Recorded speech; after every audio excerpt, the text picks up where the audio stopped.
রাস্তার পাশে যেভাবে গাড়িগুলো পড়ে আছে, গাড়িগুলো কঙ্কাল পড়ে আছে, মনে হলো যে একটা গাজা বা সিরিয়ার একটা দৃশ্য। যেভাবে ভবনগুলো পুড়িয়ে দেওয়া হলো, পরিকল্পিত হামলা। সাংবাদিকরা যখন যাচ্ছে তাদের ভিতরে গাড়ি আগুন লাগিয়ে যেতে তারা আগুনে পুড়ে যায়, এই জন্য ড্রাইভার এবং রিপোর্টার কেন বের হয়েছে এই জন্য তাদেরকে রাস্তায় ফেলে দেওয়ার পিটিয়েছে। গ্রামে গ্রামে পর্যন্ত আপনার হামলা হয়েছে, গ্রামে গ্রামে পর্যন্ত আওয়ামী লীগ নেতা কর্মীদের বাড়িঘর পুড়ায় দেওয়া হয়েছে। ক্ষতি অনেক ভয়াবহ ক্ষতি হয়েছে। কেবল দেশি চক্রান্তকারীরা নয়, এর পেছনে ট্রেন্ড বিদেশি চক্রান্তকারীরা যুক্ত ছিল এবং তার সঙ্গে অ্যালাইনমেন্ট করে আপনার যারা বিদেশি, যারা ষড়যন্ত্রকারী বা দেশ বিরোধী আছে তারাও সেখানে ছিল। মানুষের জীবনে এখন যে একটা অস্বস্তি ছিল, আজকে যখন আপনি অফিস খুলে দিয়েছেন, আমি পথে ছিলাম, আমি মানুষের মধ্যে উদ্বেগ ছিল কিন্তু মানুষের মধ্যে উল্লাস ছিল। তারা অফিস করতে চাচ্ছে, তারা কাজ করতে চাচ্ছে এবং তারা আপনার অর্জনগুলোকে তারা টার্গেট করেছে। মেট্রো রেল, ব্রিজ, আপনার যে অর্জনগুলো, এক্সপ্রেসওয়ে, আপনি দেখেন তার পাশের বিল্ডিংটা ভাঙে নাই, এই বিল্ডিংটা ভেঙেছে। ফলে টার্গেট ছিল একেবারে সুপরিকল্পিত। তারা এই ছাত্রদের আন্দোলনকে পুঁজি করে এটা করেছে।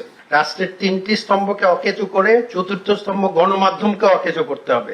তার মানে হচ্ছে পুরো বিষয়টা যদি নাটশেলে বলি, তাদের পুরো টার্গেট ছিল রাষ্ট্রকে অকেজো প্রমাণ করা। কোটা আন্দোলনকে ঢাল হিসেবে ব্যবহার করে ৭১, ৭৫ এবং 111-এর সকল কুচক্রীরা এক হয়ে যখন বাংলাদেশকে ধ্বংসের এক মহাযজ্ঞে নেমেছিল, এটা মূলত জামাত, শিবির, অন্যান্য ইসলামী জঙ্গি, বিএনপি এবং আমাদের ১/১১-এর কুশীলবদের যে ষড়যন্ত্র, সেটা কিন্তু এখন ফুটেজ দেখলেই স্পষ্ট। ভবিষ্যতে এই ধরনের ঘটনা আরো ঘটবে। নেক্সট টাইম এই ধরনের ষড়যন্ত্র মোকাবেলা করার জন্য আমার মনে হয় আমাদের আত্মসমালোচনা এবং এগুলো একটু মূল্যায়ন করা দরকার। মানুষের বিশ্বাস এবং আস্থা আপনার প্রতি, যে কোনো সংকটে, যে কোনো সমস্যায় সবাই মনে করেন যে সংকট এবং সেই সমস্যা থেকে উত্তরণের জন্য আপনার কাছেই যেতে হবে এবং তার উপায় আপনি দেবেন। মাননীয় প্রধানমন্ত্রী, আপনি বঙ্গবন্ধু কন্যা, আপনার সাহস এবং আপনার আত্মবিশ্বাস বাঙালিকে নানান সংকট থেকে বারবার সংকটের উত্তরণে সহায়তা করেছে।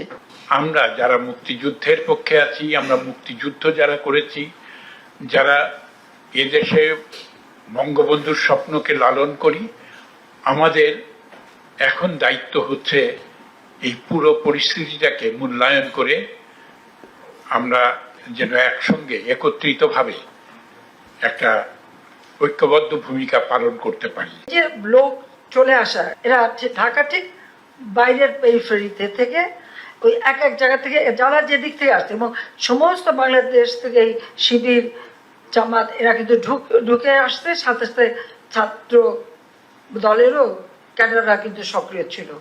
কারণ যতগুলি ঘটনা ঘটছে এরাও কিন্তু সম্পৃক্ত। বাবা, মা, ভাই, বোন সবাইকে মারার পরেও আমি ফিরে এসেছি কেন? ওই গরিব দুঃখী মানুষের জন্য, সাধারণ মানুষের জন্য।